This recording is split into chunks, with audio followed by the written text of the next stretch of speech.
Hello, नमस्कार और आदाब है मेरे तमाम दोस्तों को।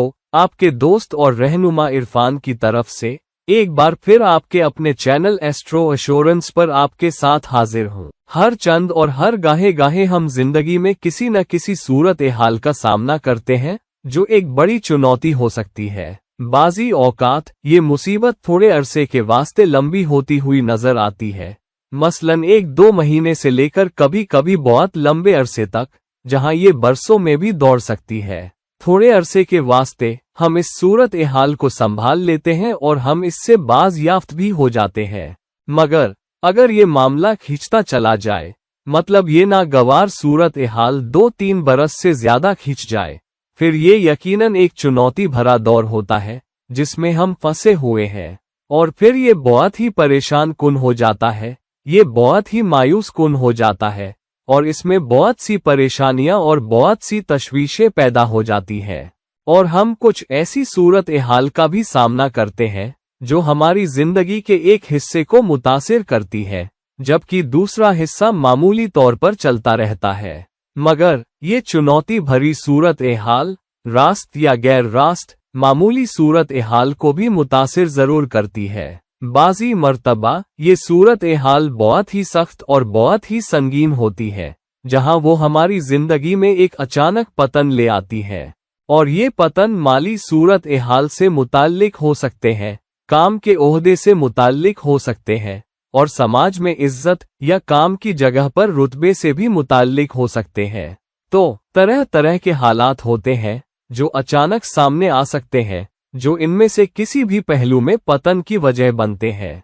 और फिर इसके नतीजे ये इस बात पर मुनहसी है कि आप उसे किस तरह लेते हैं। कभी इतने सख्त नहीं भी होते और कभी बहुत ही सख्त हो जाते हैं। जब आप इसे दिल से लगा लेते हैं, ये तब और ज्यादा नुकसानदेह होते हैं जब सवाल लंबे अरसे तक रोजी रोटी का हो, और तब और बड़ा हो जाता है जब ये रास्त तौर पर आपकी इज्जत, काम की जगह इज्जत, समाज में इज्जत और हर आम व खास के सामने इज्जत पर सीधा असर डाले। क्या हमारी कुंडली हमें बताती है? क्या हमारे ग्रहों की स्थितियां, प्लेसमेंट्स हमें बताती है?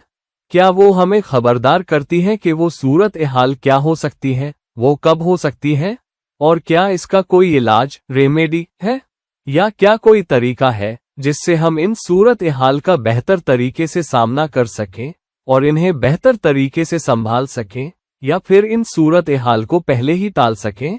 तो चलिए फौरन इस बात को गौर से समझते हैं, क्योंकि इज्जत से गिरना, ओहदे से गिरना, मालियात से गिरना, करियर से गिरना, रिश्तों से गिरना और किसी अहम रिश्ते को खो देना, सेहत का गिरना, ये तमाम चीजें हमारे वजूद के वास्ते और हमारी जिंदगी को एक बेहतर जिंदगी बना के जीने के वास्ते बहुत अहम है। तो आइए समझते हैं कि ये ग्रह स्थितियां, प्लेसमेंट्स क्या हो सकती है। सबसे पहले एक सीधी सादी स्थिति जो 12वें घर 12th हाउस से मुताल्लिक है। 12वां घर जाया और हद से ज्यादा और नुकसान का घर कहा जाता है। तो जब भी 12वां घर 12वें घर के मालिक 12th लॉर्ड के किसी दुश्मन भाव, इनेमिकल सिचुएशन में रखे जाने की वजह से जोरदार तरीके से चालू, एक्टिवेट होता है, चाहे वो लग्न पहले घर में हो, या 10वें घर कर्म के में, या 7वें घर रिश्तों के में, या चौथे घर घरेलू खुशी और दिल के सुकून के में, या दूसरे घर बचत और कमाई के में, या 11वें घर आम सामाजिक रिश्तों के में, या छठे घर नौकरी सेवा के में। हालांकि यहाँ ये विपरीत योग भी बनाता है, मगर ये अपने नतीजे पर असर जरूर डालता है। तो 12वें मालिक की ये तमाम स्थितियां इनमें से किसी भी घर में किसी दुश्मन भाव में चुनौतियां पैदा कर सकती है।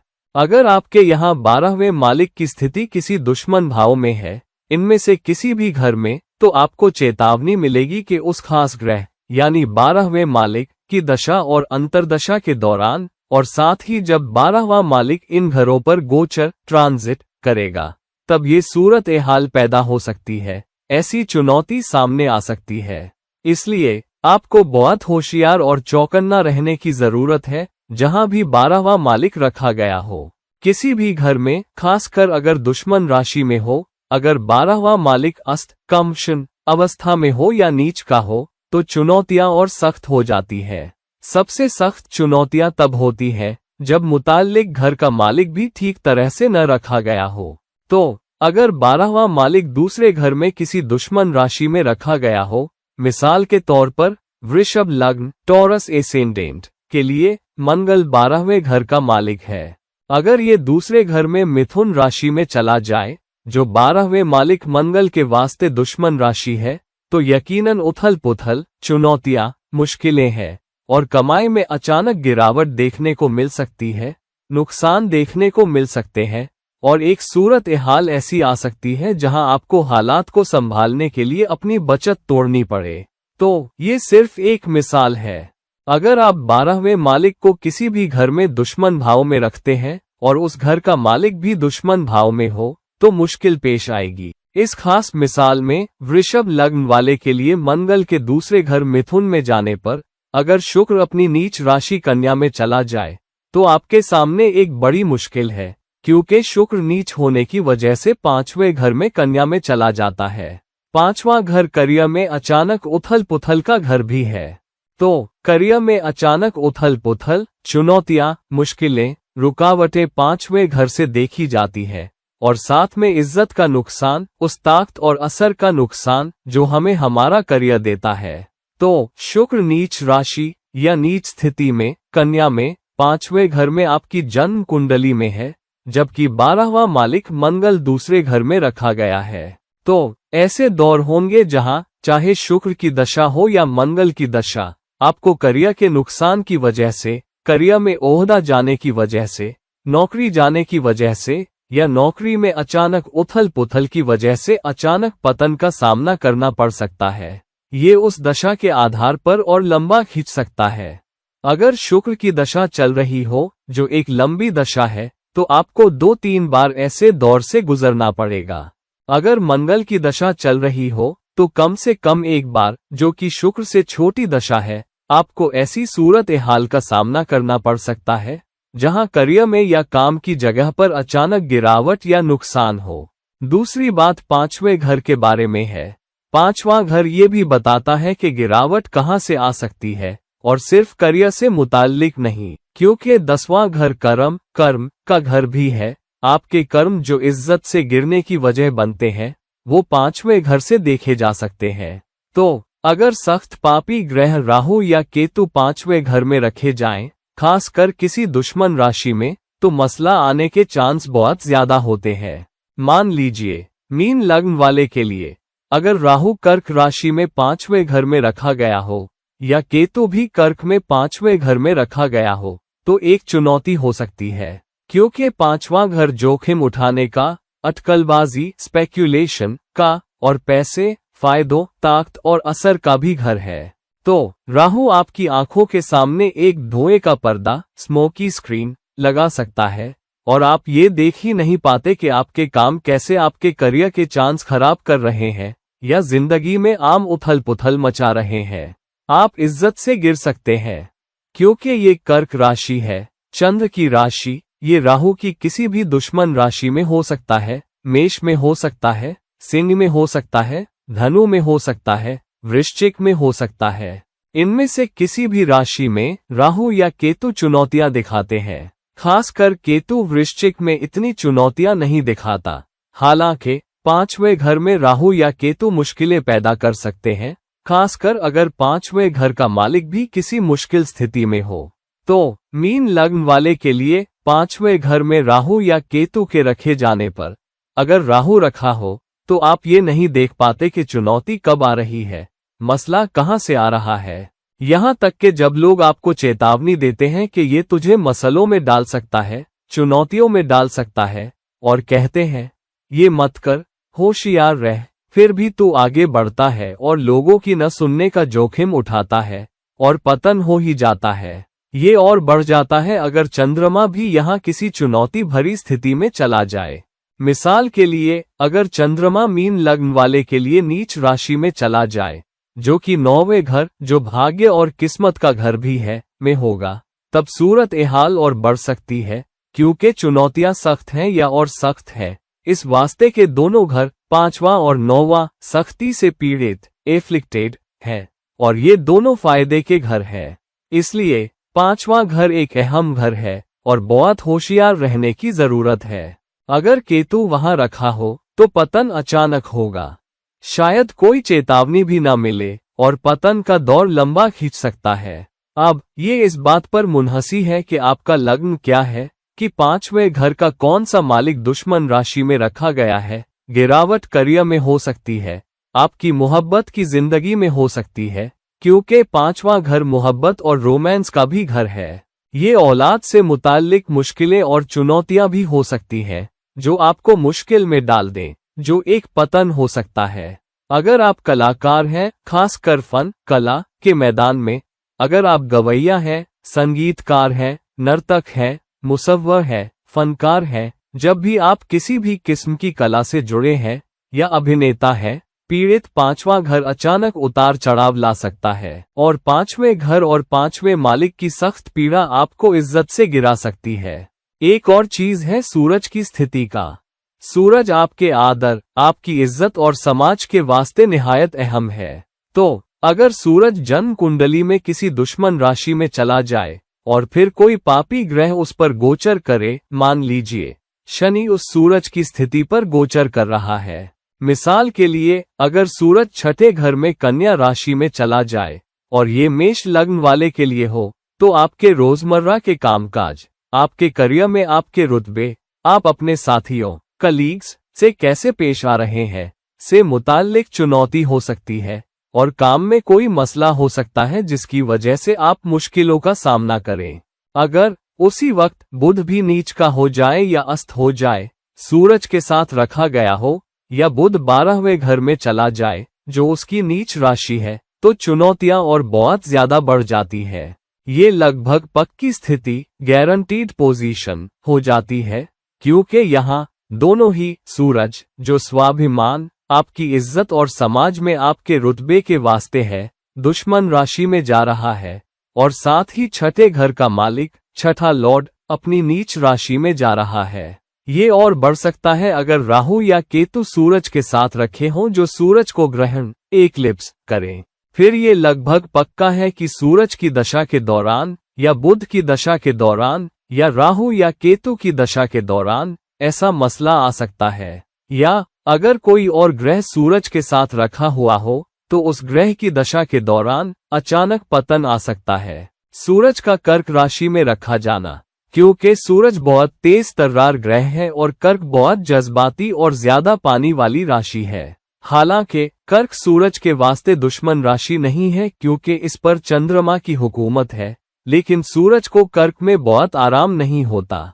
तो अगर कर्क राशि पर 1 या 2 पापियों के नजर स्पेक्ट होने की वजह से दूसरे पापी प्रभाव हो, जैसे राहु, शनि या मंगल का नजारा, क्योंकि कर्क मंगल की नीच राशि है, तो जबकि मंगल मकर में ऊंचा हो सकता है जब वो कर्क राशि को नजारा कर रहा हो, अगर दूसरे पापी भी रखे हों जो कर्क राशि को नजारा कर रहे हों, जो राहु या केतु हो सकते हैं, तो ये भी एक सख्त स्थिति है अचानक पतन के लिए, जो व्यक्ति की इज्जत में, उसके अधिकार, अथॉरिटी में हो सकता है। अक्सर ये व्यक्ति की इज्जत में गिरावट लाएगा, चाहे ज्यादती, एग्रेशन की वजह से, क्योंकि मंगल सूरज को नजारा कर रहा है, या ये किसी गलत फैसले की वजह से हो सकता है, बुध के नीच राशि में जाने की वजह से, या ये हद से ज्यादा जज्बातियत की वजह से हो सकता है, जिसकी वजह से आप काम पर चुनौतियों या मसलों का सामना नहीं कर पाते और उन्हें अच्छी तरह संभाल नहीं पाते। सूरत ए हाल को गलत ढंग से संभालने की वजह से काम में पतन होता है, या तो लोग आपको आपके ओहदे से हटा देते हैं क्योंकि आप उसे संभाल नहीं पा रहे, या कोई और आपके ऊपर ला दिया जाता है। हो सकता है आपका पैसा न जाए, आपकी तनख्वाह आती रहे, आपका ओहदा बदल जाए। अधिकार क्रम, हायरार्की के लिहाज से आपसे वरिष्ठ किसी को आपके ऊपर ला दिया गया है और अब आपको उसे रिपोर्ट करना है, और इस तरह ये आपके लिए एक गैर रास्त पदावनति, इनडायरेक्ट डिमोशन है। तो ये भी इज्जत से गिरना ही है, क्योंकि बाकी सब ये देख पाएंगे कि अब आपके पद या भूमिका में वो ताकत नहीं रही। ऐसी ही सूरत ए हाल तब भी होती है जब सूरज किसी दुश्मन राशि में रखा गया हो, चाहे मकर में या कुंभ में, जो उसके पुराने दुश्मन शनि की राशियां हैं। तो सूरज का बहुत दुश्मन राशि में चले जाना अच्छा नहीं माना जाता। इसलिए काम या करियर में अधिकार, अथॉरिटी, सख्त दबाव में होता है और ये वक्त काम पर बेआरामी का, अपनी भूमिका में बेआरामी का, रोजमर्रा की जिम्मेदारियों में बेआरामी का होता है। अब अगर कोई पापी ग्रह शनि से जुड़ जाए जो 10वें घर में नीच राशि में जा रहा हो, या केतु 10वें घर में हो, या कोई भी दुश्मन राशि 10वें घर में रखी गई हो, मिसाल के तौर पर शुक्र का कर्क राशि में 10वें घर में जाना या शुक्र का धनु राशि में 10वें घर में जाना, ये भी वो मुद्दे हैं जो पतन ला सकते हैं। शुक्र के साथ ये उल्टी तरफ, ऑपोजिट जेंडर से भी मुश्किल में डालता है। तो अगर आपका बॉस उल्टी तरफ का है तो उसकी वजह से चुनौती का सामना करना, और अगर उस पर कोई सख्त पीड़ा हो, मान लीजिए राहु और शुक्र दोनों 10वें घर में रखे हों, तो ये लगभग एक बहुत पक्का संकेत है कि आप काम पर अपनी इज्जत खो देंगे। उल्टी तरफ के किसी शख्स की वजह से, या किसी जिनसी हरासत, सेक्सुअल हैरेसमेंट के केस की वजह से, या किसी गलत फैसले की वजह से जो आप लें, या टीम के किसी सदस्य के गलत फैसले की वजह से और आप उसका इल्जाम अपने सिर ले लें या उसकी चपत खाएं। जहां 10वें घर में ऐसी सख्त स्थितियां हो, अगर वो 5वें घर में हो, खासकर मान लीजिए वहां राहु के साथ शनि रखा हो और 5वें घर का मालिक भी दुश्मन राशि में हो, तो पतन का वक्त या गिरने का वक्त 5वें मालिक की दशा के साथ, या राहु की दशा के साथ, या शनि की दशा के साथ मेल खा सकता है। ये आपके लिए एक गलत बदनामी भी ला सकता है, इस माने में कि लोग आपको कोई रंगीला आदमी या रंडीबाज, प्लेबॉय या कैसानोवा समझने लगे, क्योंकि 5वां घर रोमानी मुलाकातों, रोमांटिक लियाइजन का भी घर है। इसलिए थोड़ा होशियार रहें। अगर राहु और शुक्र 5वें घर में रखे हों, राहु या मंगल 5वें घर में रखे हों, राहु और सूरज 5वें घर में रखे हों, या केतु और चंद्रमा 5वें घर में रखे हों, तो वो बदनामी आपकी स्थिति को दागदार कर सकती है और आप समाज में या और लोगों की नजरों में इज्जत से गिर सकते हैं। चंद्रमा भी एक अहम ग्रह है जहां इज्जत के जाने का सवाल है। चंद्रमा का 10वें घर में जाना भी एक सख्त चुनौती भरी स्थिति है। अगर 10वें घर पर कोई और दुश्मन नज़ारे हों, या अगर चंद्रमा 10वें घर में या तो राहु या शनि के साथ रखा जाए। अगर आप कुछ ग्रंथों को देखें, जैसे जातक भारुणम या फिर बृहत पराशहोरा शास्त्र, तो उनमें बहुत सी मिसालें हैं जहां उन्होंने साफ साफ बताया है कि कौन सी स्थितियां आपको इज्जत से गिरा सकती है, ओहदे से गिरा सकती है, आमदनी में गिरावट ला सकती है, इज्जत की तबाही, रुतबे की तबाही, ओहदे का जाना। ये सब बहुत सख्त है। बहुत सी मिसालें दी गई है, उनमें से कुछ दूसरों से ज्यादा सख्त है। हालांकि सिर्फ एक स्थिति, सिंगल प्लेसमेंट को देखकर मत चलिए। जैसा मैंने पहले कहा, एक लंबे अरसे तक पतन के लिए 2 या 3 दुश्मन संकेतों का साथ मिलना, सपोर्ट, जरूरी है। अगर सिर्फ एक ही स्थिति है और वो छोटी दशा में है, तो वो वक्त कुछ महीने से लेकर ज्यादा से ज्यादा 1 साल का हो सकता है, जिसे शायद आप पार कर सकते हैं। हालांकि इज्जत का नुकसान आपको आसानी से नहीं छोड़ता, और इसलिए जब भी ऐसी चीजें हों तो बहुत बहुत होशियार रहें। लग्न में, मिसाल के लिए, अगर आप तुला लग्न वाले हैं और शुक्र 12वें घर कन्या में अपनी नीच राशि में चला जाए, तो ऐसी सूरत हाल में इज्जत का नुकसान देखा जा सकता है, और ये लंबे अरसे का नुकसान हो सकता है, खासकर शुक्र की दशा में या फिर बुध की दशा में भी, जो लग्न को चालू, एक्टिवेट कर रहा है। अगर सूरज लग्न में नीच राशि में चला जाए, या सूरज लग्न में राहु या केतु के साथ ग्रहण हो जाए, या सूरज, मंगल, बृहस्पति 2-3 विरोधी ताकतें लग्न में रखी जाएं, लेकिन दुश्मन राशि में। अब सूरज एक तेज तर्रार ग्रह है, मंगल तेज तर्रार ग्रह है, और बृहस्पति भी तेज तर्रार ग्रह है क्योंकि उसकी मूल त्रिकोणा राशि धनु है। फिर अगर ये तीनों लग्न में किसी दुश्मन राशि में चले जाएं, मिसाल के लिए कन्या में, तो ये बहुत बहुत सख्त स्थिति है। अचानक उतार चढ़ाव, अचानक उथल पुथल के लिए, इस वास्ते के आपकी आम इज्जत और आप समाज में और काम पर या लोगों के बीच कैसे पेश आते हैं। इसलिए पतन अचानक हो सकता है, लंबे अरसे तक रह सकता है, और एक इंसान के तौर पर आपकी वो साख जिसके साथ दूसरे आसानी से पेश आ सके दागदार हो सकती है, और इसलिए ये एक मुश्किल स्थिति है। ये और बहुत बढ़ जाता है अगर शनि लग्न को नजारा करे, या राहु या केतु लग्न को नजारा करे, या लग्न ही अपनी नीच राशि में चला जाए या किसी दूसरे पापी के साथ रखा जाए। तो ये लगभग एक पक्की स्थिति है अगर ये उन ग्रहों की दशा में हो जो लग्न में रखे हैं या लग्न के मालिक की दशा में हो। अब एक और सख्त स्थिति, अगर लग्न का मालिक और किसी भी राशि या किसी भी घर का मालिक दोनों आपस में जुड़े हों और दोनों या तो नीच के हों या अस्त हों, तो फिर ये भी बहुत बहुत सख्त संकेत है इनमें से किसी भी घर के मालिक की दशा के दौरान पतन का, और ये अंतर्दशा में भी बार बार आ सकता है। मान लीजिए मिसाल के लिए कुंभ लग्न वाले के लिए अगर बुध लग्न में चला जाए और केतु के साथ रखा जाए और उस पर 10वें घर से मंगल का नजारा हो, तो ये एक चुनौती भरी स्थिति बन जाती है। अगर एक और दुश्मन ग्रह 10वें घर में मंगल के साथ वृश्चिक राशि में रखा हो, तो वृश्चिक एक ऐसा घर है जिसकी तासीर अचानक उथल पुथल, अचानक पतन की है, और इसलिए मंगल लग्न को एक दुश्मन राशि जो कि कुंभ है से नजारा कर रहा है, और मंगल खुद 10वें घर में एक और दुश्मन ग्रह के साथ रखा है, मान लीजिए राहु या केतु के साथ, और शनि 11वें घर में हो और फिर अपने तीसरे नजारे से लग्न को देख रहा हो, तो फिर ये एक चुनौती हो सकती है। ये समाज में इज्जत से गिरना हो सकता है, यानी आम समाज में लोग आपको ऊपर से नहीं देखते, आम समाज में आप अपना नाम और इज्जत खो रहे हैं।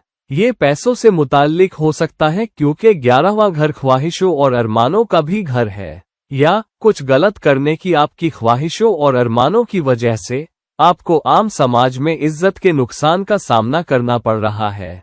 अगर लग्न का मालिक और 7वें घर का मालिक दोनों ही नीच के हों या अस्त हों, या अगर 7वां घर 2 या 3 पापियों के साथ रखा हो, फिर से 7वें घर का मालिक भी अपनी नीच राशि में हो, तो फिर एक पक्का संकेत है कि आप अपनी इज्जत खो सकते हैं या गिर सकते हैं, या तो इस वास्ते कि आप कुछ गलत या बेईमानी का काम करते हुए पकड़े जाते हैं और इस वजह से समाज में आपकी आम इज्जत भी जाती है, रिश्ते भी जाते हैं, और ऐसी स्थिति में बिजनेस में भी नुकसान हो सकता है। इसलिए अगर पीड़ा एफ्लिक्शन सख्त है तो बिजनेस में नुकसान लंबे अरसे का हो सकता है और आपको संभलने में सालों लग सकते हैं, और इज्जत वापस पाना आसान नहीं होगा।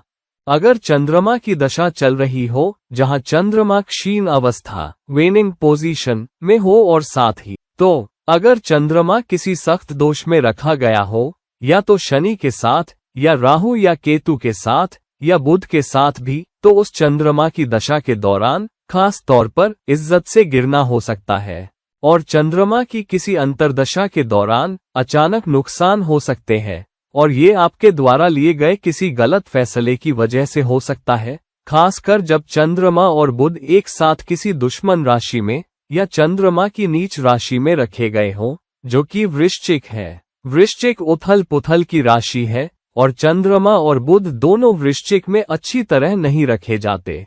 फिर काम पर या किसी रिश्ते में लिए गए किसी गलत फैसले की वजह से, और क्योंकि सोचने समझने की ताकत एनालिटिकल एबिलिटी जाती है, सोचने की काबिलियत थिंकिंग एबिलिटी जाती है, क्योंकि चंद्रमा और बुध दोनों आपकी सोचने की काबिलियत को दर्शाते हैं और दोनों मुश्किल में हैं, तो गलत फैसला करने की वजह से आप अचानक इज्जत से गिरते हैं, आमदनी में कमी, निवेश इन्वेस्टमेंट में नुकसान, जज्बातों में नुकसान, जज्बाती उथल पुथल, यहाँ तक कि डिप्रेशन भी आ सकता है अगर ये उस खास स्थिति पर किसी और पापी के नज़ारे के साथ और सख्त गड्ढा हो जाए। अगर केतु वृश्चिक में 5वें घर में स्थित चंद्रमा और बुध को अपने 5वें नज़ारे से देखे, तो ये एक सख्त स्थिति है। चंद्रमा बुध या केतु की दशा के दौरान इज्जत से गिरने, ओहदे से गिरने के लिए, या किसी दूसरे पापी जैसे राहु या शनि के चंद्रमा और बुध की जन्म स्थिति पर गोचर के दौरान। आखिर में और सबसे सख्त, अगर लग्न का मालिक और शनि दोनों ही नीच राशि में हो, या दूसरे पापियों के साथ रखे हों, या अपने वास्ते दुश्मन राशियों में रखे हों, और अगर 10वां घर भी बहुत पीड़ित हो, सख्ती से पीड़ित हो, या लग्न सख्ती से पीड़ित हो, तो लगभग पक्की तरह पतन हो सकता है। चाहे शनि की दशा में या लग्न के मालिक की दशा में अगर लग्न पीड़ित है, या 10वें घर के मालिक की दशा में अगर 10वां घर पीड़ित है, कहाँ इंसान नुकसान का सामना कर सकता है? लग्न के पीड़ित होने से सेहत में गिरावट और अचानक हलचल, अचानक उथल पुथल, सेहत के लिए अचानक चुनौतियां आ सकती हैं, जिसकी वजह से आप अपनी इज्जत खो सकते हैं, जिसकी वजह से आप अपना ओहदा खो सकते हैं, जिसकी वजह से आप अपनी रोजी रोटी खो सकते हैं, जिसकी वजह से अस्पताल के खर्चे बढ़ सकते हैं, बिल बढ़ सकते हैं। ये सब कुछ हो सकता है अगर लग्न सख्ती से पीड़ित हो और कुंडली में शनि भी सख्ती से पीड़ित हो। तो अब हम क्या करें? ऐसी स्थितियों से वाकिफ रहें और ध्यान रखें कि ये स्थितियां क्या है। दूसरे, देखें कि पीड़ा, एफ्लिक्शन कहाँ हो रही है, कौन सा घर है, और उस घर के बारे में फैसला करने में बहुत होशियार रहें। हमेशा कोशिश करें कि उस खास घर में माल दौलत के नजरिए, मटीरियल पर्सपेक्टिव से बहुत ज्यादा न उलझें। अगर 5वां घर सख्ती से पीड़ित है तो बहुत होशियार रहें अगर आप किसी उल्टी तरफ के करीब जाना चाहते हैं, या देखें कि आम समाज में आपकी इज्जत कैसी समझी जा सकती है, या अगर आप कोई ऐसे हैं जो रिश्तों में बहुत जल्दी आते जाते हैं, यहाँ तक कि अगर किसी और के लिए जो आपसे ज्यादा रिश्तों में आता जाता है, क्योंकि उसका 5वां घर इतना पीड़ित नहीं है, तो उसकी इज्जत शायद बची रहे, लेकिन आपकी बहुत खराब हो सकती है। इसलिए जहां 5वां घर शामिल हो, होशियार रहें, क्योंकि 5वां घर सबसे खतरनाक और सबसे गलत समझे जाने वाले घरों में से एक है। ये घर बहुत सी चीजों से जुड़ा है। 5वां घर जोखिम उठाने से भी जुड़ा है, इसलिए अगर आप जरूरत से ज्यादा जोखिम उठाते हैं और 5वां घर पीड़ित है, तो आप इज्जत से गिर सकते हैं। इसलिए अगर 5वां घर सख्ती से पीड़ित है, तो अटकलबाजी, जोखिम भरे निवेश, उल्टी तरफ के साथ बर्ताव, काम पर बर्ताव, क्योंकि ये 10वें घर से 8वां घर है, और उल्टी तरफ के लोगों के साथ बर्ताव और पैसा कहाँ लगा रहे हैं, क्योंकि ये अटकलबाजी और दांव का घर है। इन मामलों में बहुत होशियार रहें। अगर ये लग्न है तो होशियार रहें कि आप आम समाज में कैसे पेश हो रहे हैं, आपकी क्या इज्जत है, और अपनी इज्जत पर काम करें, अपने उसूलों और कदरों पर काम करें। अगर आपकी इज्जत दागदार है, यानी लोग आपको उसूलों और कदरों वाला इंसान नहीं समझते, तो अगर आपने इसका ख्याल न रखा तो ये जिंदगी भर का मसला हो सकता है।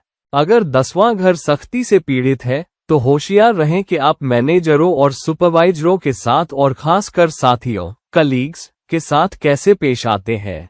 और 10वें घर की दशा के दौरान या 10वें घर में रहने वाले किसी ग्रह की दशा के दौरान इज्जत से वो गिरावट हो सकती है। जितनी लंबी दशा होगी उतना ही लंबा वो अरसा हो सकता है जब आप उस नुकसान या नुकसानदेह सूरत हाल से या इज्जत से गिरने से उबर नहीं पाएंगे।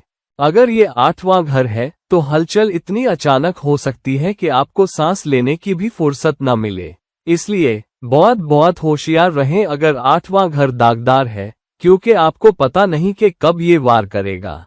इसलिए सबसे अच्छा है अगर 8वें घर में सख्त पीड़ा है, तो जब भी कोई दुश्मन ग्रह 8वें घर पर गोचर करे, जैसे शनि या राहु या केतु, या किसी दुश्मन राशि पर कोई लाभदायक ग्रह भी, यहाँ तक कि बृहस्पति भी किसी दुश्मन राशि पर, मान लीजिए अगर मकर राशि 8वें घर की स्वामी है, तो बहुत होशियार रहें।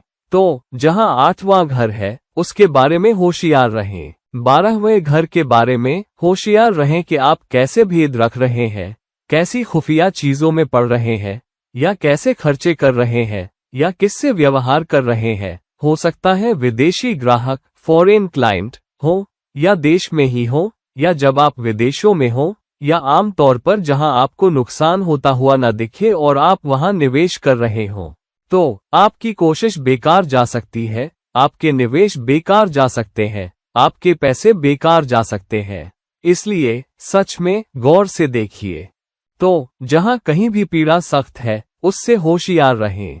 और आम तौर पर जैसा मैं समझता हूं, आम तौर पर अगर आप उसूलों, अखलाक और कदरों वाले इंसान हैं, तो आपके लिए इज्जत से गिरना आसान नहीं है, क्योंकि कोई अचानक मसला आ भी जाए, मगर लोग, क्योंकि आप इज्जत वाले इंसान हैं, आप इज्जत वाली औरत है और आपकी इज्जत बहुत पक्की है, तो वो एक पल का मामला हो सकता है। आपके फैसले की एक पल की चूक हो सकती है और आप उससे जल्दी उबर सकते हैं, बनिस्बत उस वक्त के जब आम तौर पर आप अपनी इज्जत को बरकरार नहीं रखते, आप अपनी इज्जत का ख्याल नहीं रखते।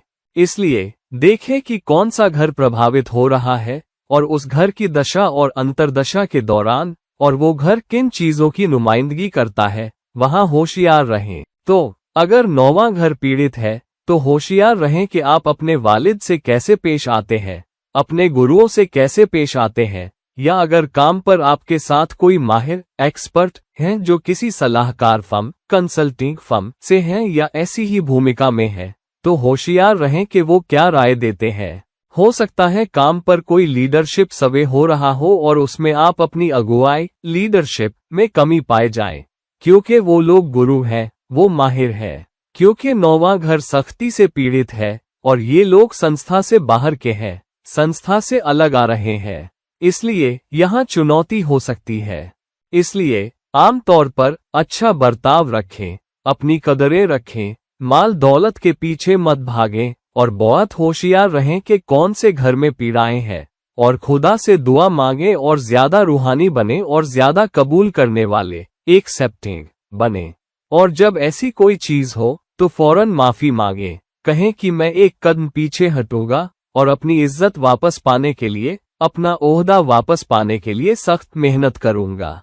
तो दोस्तों, अपनी अपनी कुंडलियों में देखिए कि सख्त पीड़ाएं कहाँ हैं और अपने आप को तैयार कीजिए ताकि आप अचानक इज्जत से गिरने के जाल में न फंसें, काम पर अपने ओहदे के अचानक जाने के जाल में न फंसें, या करियर या पदवी में अचानक नुकसान के जाल में न फंसें, या रिश्तों में, या आम तौर पर अपनी प्रतिनियुक्ति डेपुटेशन में, या अपनी सेहत में। कृपया इस वीडियो को लाइक कीजिए, इस वीडियो को शेयर कीजिए, और अगर आप मुझसे ज़ाती सलाह, पर्सनल कंसल्टेशन लेना चाहते हैं तो नीचे दिए गए लिंक पर मुझसे राब्ता कीजिए। कृपया मेरे चैनल को सब्सक्राइब कीजिए, और किसी और वीडियो के साथ किसी और वक्त हाजिर हूँ। आपका दोस्त, ज्योतिषी और रहनुमा इरफान। नमस्कार।